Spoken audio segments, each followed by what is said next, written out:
July 4th, 2019, Teppen is released and the theory crafting begins, trying to find the most optimal decks for ranked play. Players begin to discover that a certain hero from Monster Hunter is really strong. Nergigante's spike launch becomes popular and crushes the hopes and dreams of many. August 2nd, 2019, a nerf is announced. They are capping spike launch's damage at 12. Players praise the decision and celebrate the demise of the Dark Dragon. November 1st, 2019, our beloved Black Beast rises from the ashes. Teppen's second expansion gives Nerg the tools he needs to succeed and reclaim his Tier 1 crown.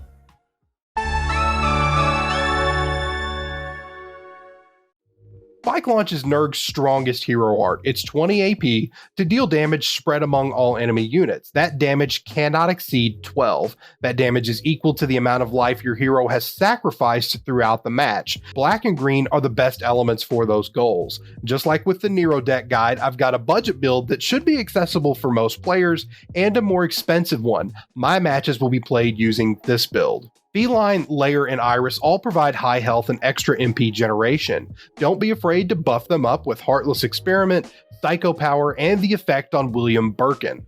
Outnumbered is a great buff action if you have a full board. Wall Jump will keep your crucial units around a little longer. Sibling Memories will heal you up, which is useful from all the sacrificing you'll be doing. Nidhogg is a growth unit with combo that gains more stats on each level up. He's great for dealing a lot of damage, just like Heavenly Kicks Chun-Li, one of the most versatile legendaries in the game.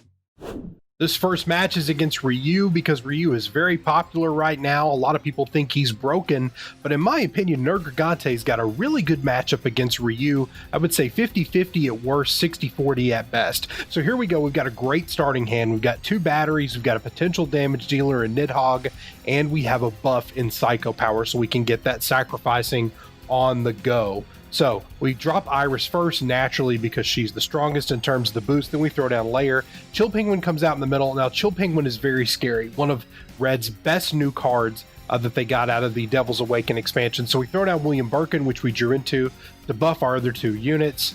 And then we are going to shield this guy up, our Iris, because we want the Iris to live. We want to do what we can to get rid of this Chill Penguin.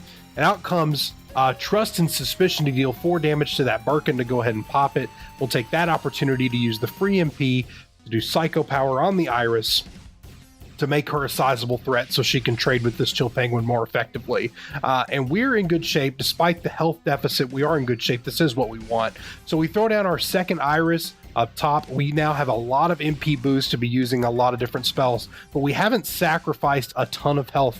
So if we use Spike Launch, it wouldn't be for the 12 damage cap. So we're going to try to get closer to that with Heartless Experiment. And as you can see, we have 2 Sibling Memories in our hand, which we can use on reaction or at our leisure to heal ourselves back up. So we're already in great shape, despite this, you know, the way Ryu plays being very explosive, dropping a bunch of sometimes non-reactable damage on the board at one time. So we've got 3 batteries. We've got a seal in our hand if we need it. Heal, Spike Launch on deck. We're in good shape. Obviously, this Ryu is saving up for something. So Chill Penguin comes out, and I don't even want to deal with it because a leveled up Chill Penguin is a problem. So me immediately Spike Launch to get rid of it.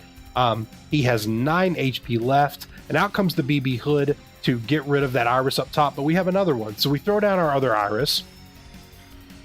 And we throw down the shield up top just because we need to go ahead and cycle a few cards. We want to keep our batteries out. We have heals on deck if we need them, seal if we need them. At the moment, we don't have it. We also need to keep in mind he has another Shinku on deck, and out comes the Shinku Hadouken. I say out comes all the time.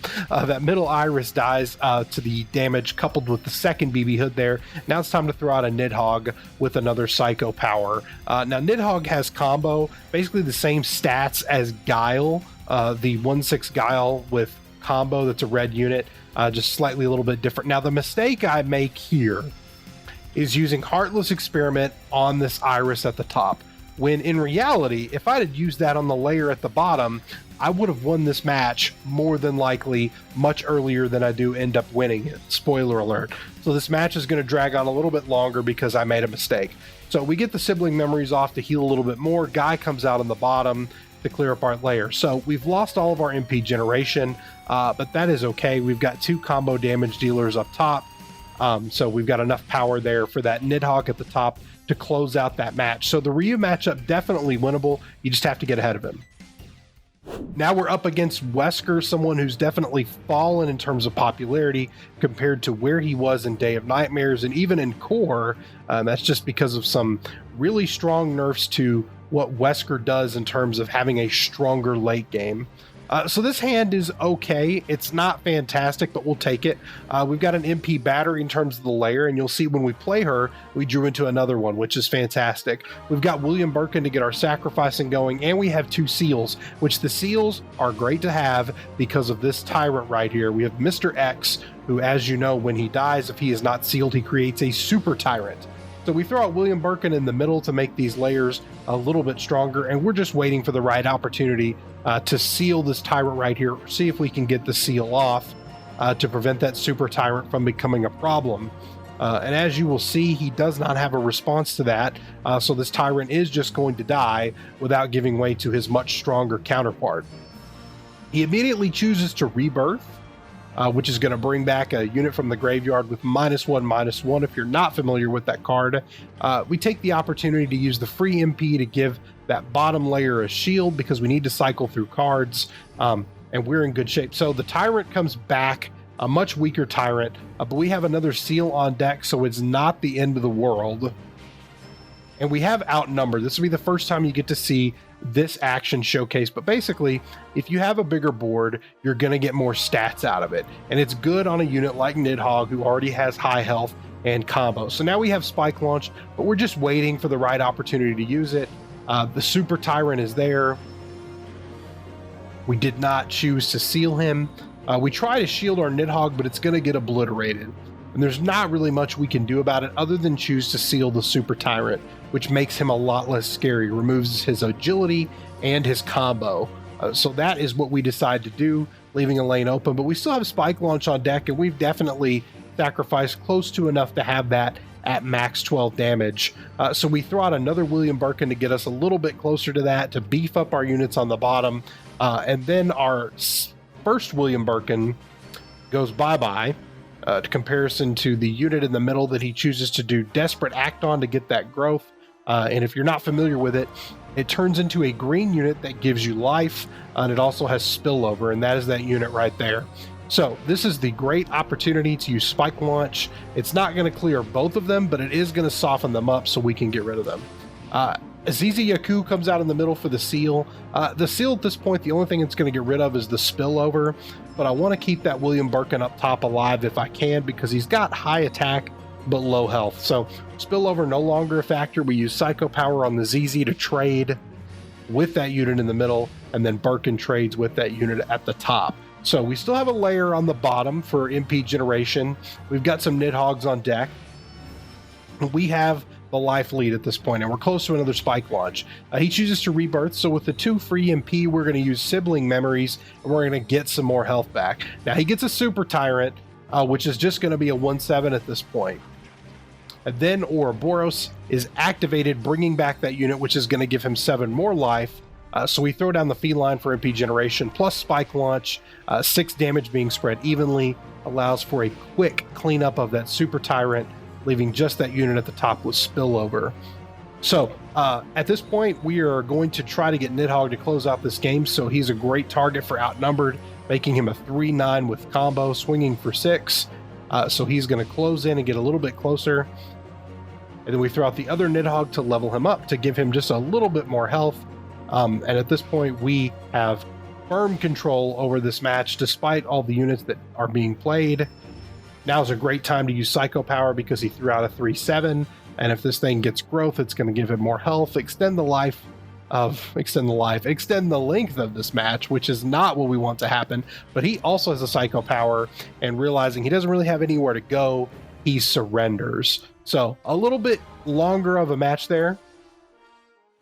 Don't be fooled by how Chun-Li used to be. The Devil's Awakened definitely gave her a lot of new tools to make her effective, especially with Yawn, which gives bonus MP when the unit you activated on dies, and it's only 15 AP to use it, so it's really, really efficient.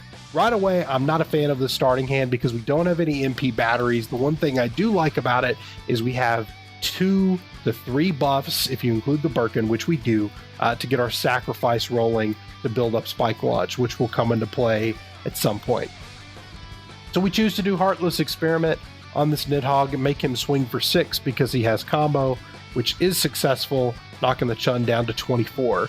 So we play our second Nidhogg and we finally draw into a battery, which is the Feline, but we still need to be sacrificing. So William Birkin comes out to beef up both of those units to pop the unit in the middle. Our combo units are swinging, but he's going to be looking to activate the final growth level on this bottom unit to deal direct damage. So in order to potentially defend against that, I want to shield my most valuable unit at the moment, which is the middle Nidhogg 4/7 with combo. He chooses to wind armor, so I'm going to take this opportunity to throw outnumber on there so this Birkin can actually trade with that unit. And then unfortunately the seal coming out on that Nidhogg, making him a lot less scary, but we're still in an okay position because our 2 units on the bottom are going to trade. The Nidhogg in the middle still swinging for 4, getting the Nidhogg on top swinging for 4 with his combo. And we already have the life lead. As you can see, the Chun choosing to surrender there, feeling that we have a good hold on that match. Thanks for taking the time to check out this deck guide. As always, I hope it's helpful to you. I will be streaming Teppen on Twitch, so come check it out sometime. Take care. I'll see you next time.